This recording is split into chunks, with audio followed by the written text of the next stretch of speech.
अस्सलाम दोस्तों, कुछ दिन पहले भेरा के करीब एक वाइट कलर की सिविक कार थी जिसमें 4 बंदे एक ही फैमिली की मौत का शिकार हो गए थे और सिर्फ ड्राइवर बच गया था। आपको इस सारे वाकये का पता है? नहीं पता तो मैं आपको थोड़ा सा बता देता हूँ ओवरव्यू। हुआ ये था कि वो लाहौर से इस्लामाबाद जा रहे थे अपनी किसी दूसरे घर में फैमिली के साथ मिलने के लिए। तो रास्ते में पहले तो वो सारी चीज़ें घर से खा के निकले थे, यानी खाना शाना। उसके बाद सर्विस एरिया को रेस्ट एरिया आया, वहाँ पे जिस तरह फैमिलीज रुकती हैं, बच्चे होते हैं, तो वो रुके और वहाँ से उन्होंने कुछ रिफ्रेशमेंट के लिए पेटीज ले लिए और जूस के डब्बे ले लिए थे। वो उन्होंने कंज्यूम किए, आगे गए। उनकी तबीयत ख़राब हुई, पेट में उनके दर्द हुआ, ठीक है।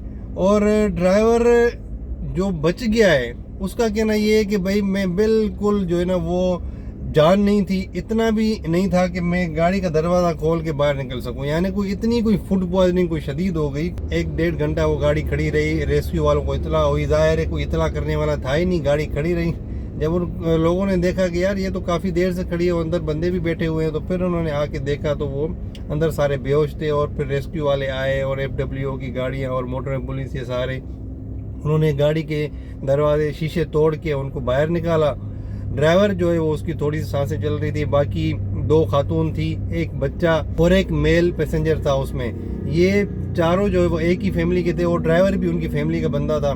शायद वो जो एक लेडी थी उनकी माँ थी और दूसरी भाभी थी, शायद इसी तरह, मतलब एक ही फैमिली के थे। वो ड्राइवर जो है नीम बेहोशी की हालत में था, उसको हॉस्पिटल ले जाया गया और सारी चीज़ें। फिर उसकी जब तबीयत ठीक हुई है तो उससे इंटरोगेट किया गया कि भाई क्या हुआ था। उसने ये बताया कि हमने जूसेस लिए थे और पेटीज लिए थे। वो जो डब्बे जब चेक किए तो वो एक्सपायर निकले थे, ठीक है। जो पेटीज थे उनके ऊपर तो एक्सपायरी नहीं होती, बाकी जूसेस के डब्बे के ऊपर एक्सपायरी थी, वो एक्सपायर्ड थे। तो सवाल ये पैदा होता है, क्या एक्सपायर्ड चीज़ों से, ये जो जूस एक्सपायर्ड थे, एक्सपायर्ड चीज़ों से बंदे की इतनी जल्दी मौत हो जाती है? यानी उसको इतना भी, अभी आपको पता है कि कोई चीज़ हमें अगर अटैक करती है, मैदे को, या फूड पॉइजनिंग वगैरह होती है, तो क्या होता है? पहले पेट में दर्द होता है। अभी मैं गाड़ी चला रहा हूँ मिसाल के तौर पे, तो मैं शिकायत करूँ यार पेट में दर्द हो रहा है, गैस हो रही है, पता नहीं क्या है। जब ये थोड़ी सी बढ़ जाएगी तो मैं गाड़ी को साइड पे लगा के मैं कोशिश करूँगा मैं थोड़ी सी वॉक करूँ, ताकि वो गैस है या कुछ भी है पेट में तो वो थोड़ा सा रिलीफ मिल जाए। अगर नहीं हुआ तो फिर भी मैं कोई जो है वो टेबलेट वगैरह खा लूँगा या मैं किसी को कॉल कर लूँगा।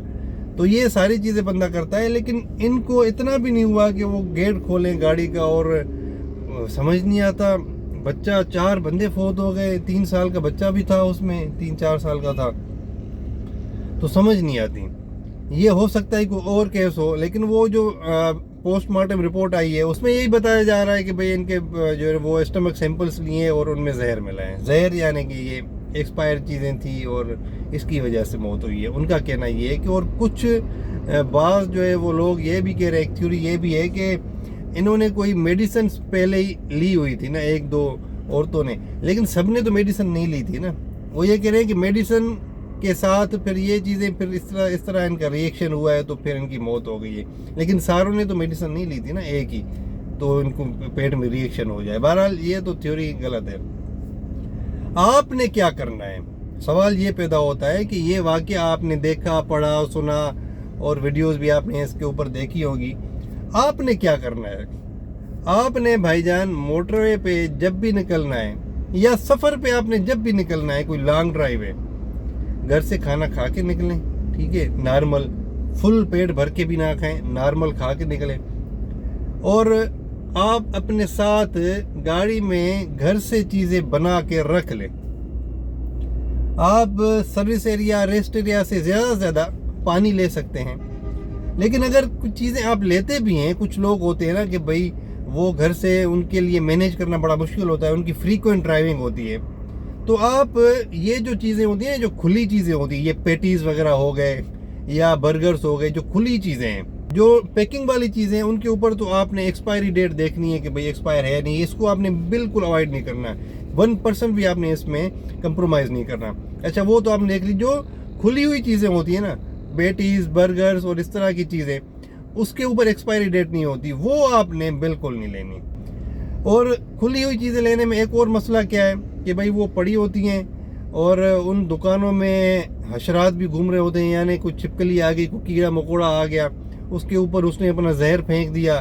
फिर वो क्या करते हैं कि वो पता नहीं कितने दिन की पड़ी हुई थी, एक्सपायर हो गई थी चीज़, पेटीज जिस तरह वो बता रहा है, वो भाई उन्होंने पेटीज उठाया, ओवन में डाला, गरम करके आपको दे दिया, आपको तो बड़ा मज़ा आएगा खाने में क्योंकि गरम गरम चीज़ होगी। उसके अंदर जो चिकन वगैरह होता है, ये सारी चीज़ें हो सकता है कि ओवर द टाइम, आपको पता है ना कि ये खाने पीने वाली चीज़ें ज़्यादा रखने से एक्सपायर हो जाती हैं, एक्सपायर नहीं ख़राब हो जाती हैं, ठीक है।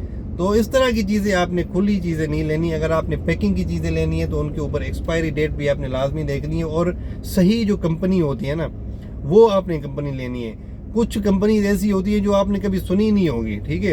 अभी लेज़ है ना, लेज़ की जगह कभी एक डमी कंपनी डेज भी आती है, तो आपने वो नहीं लेनी।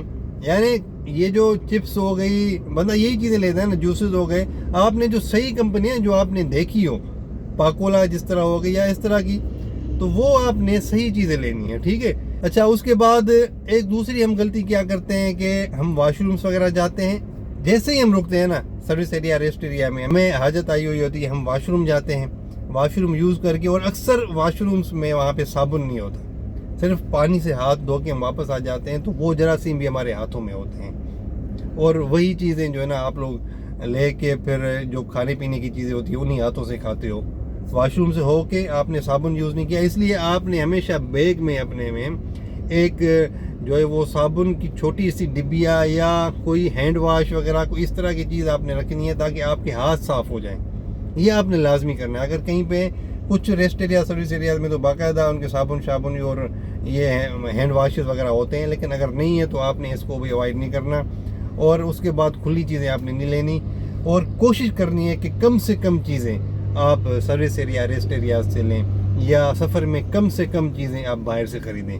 कोशिश करें कि घर से बना के लेके जाएं, इसी में हमारी बेहतरी है। बाकी अगर ये कहें ना कि भाई फूड वाले काम नहीं करते, फ़लाँ डिपार्टमेंट का काम है, फ़लाँ का काम है, फ़लाँ डिस्ट्रिक्ट एडमिनिस्ट्रेशन का काम है, वो नहीं करते, वो करें ना करें, नहीं करते तो भाई हमने मरना तो नहीं है ना, हमने तो अपना एहतियात करना है। और एहतियात यही है, आप सबसे पहले तो ये चीज़ें जो मैंने आपको बताई है उनके ऊपर आपने अमल करना है। ये चीज़ें आपने सोशल मीडिया पे भी, बहरहाल मैं सारे जो डिपार्टमेंट्स हैं उनके चेक एंड बैलेंस को मैं सलाम करता हूं कि भाई आपका क्या चेक एंड बैलेंस है। बहरहाल मेहरबानी करें, तमाम इदारों को मैं अपील करता हूं कि भाई असल में होता ही है कि डिस्ट्रिक्ट एडमिनिस्ट्रेशन जो है ना वो मोटरवे की हदूद को अपनी हद में समझती ही नहीं है। वो कहते हैं कि भाई हमारे जुरिस्डिक्शन में नहीं है, क्योंकि वो मोटरवे साइड पे होता है, वहाँ पे जाना किसी को पसंद ही नहीं होता और मुश्किल भी लगता है उनको। तो मेहरबानी करें, ये 4 लोग मर गए बेचारे एक ही फैमिली के, ये किसके खाते में जाएगा, किसके खाते में, किसके ऊपर केस बनेगा, क्या होगा। तो अगर ये इदारे देख रहे हैं तो मेहरबानी करें वहाँ पे विजिट किया करें। प्राइस चेकिंग वगैरह हो गई, फूड की क्वालिटी हो गई, तो ये लाजमी चीज़ें हैं, ठीक है। इनसे ये इंसानी जानें वाबस्ता होती हैं। बहरहाल ये चीज़ें बात की है भाई, सबसे पहले आप लोगों ने अपना एहतियात करना है। जो अवाम मुझे सुन रहे हैं, जो मोटरवे के ऊपर फ्रीक्वेंट सफ़र कर रहे हैं, आपने सबसे पहले एहतियात करना है अपना खुद से, और मोटरवे से खाने पीने की चीज़ें लेने से अवॉइड करना है। कोशिश करनी है कि घर से लेके जाएं, अगर ज़रूरत पड़ती है तो एक्सपायरी डेट्स वगैरह उनको देख के, उसके बाद देखभाल के कोई अच्छा सा ब्रांड लेके आपने खाना है। Thank you very much. Allah हाफ़िज़।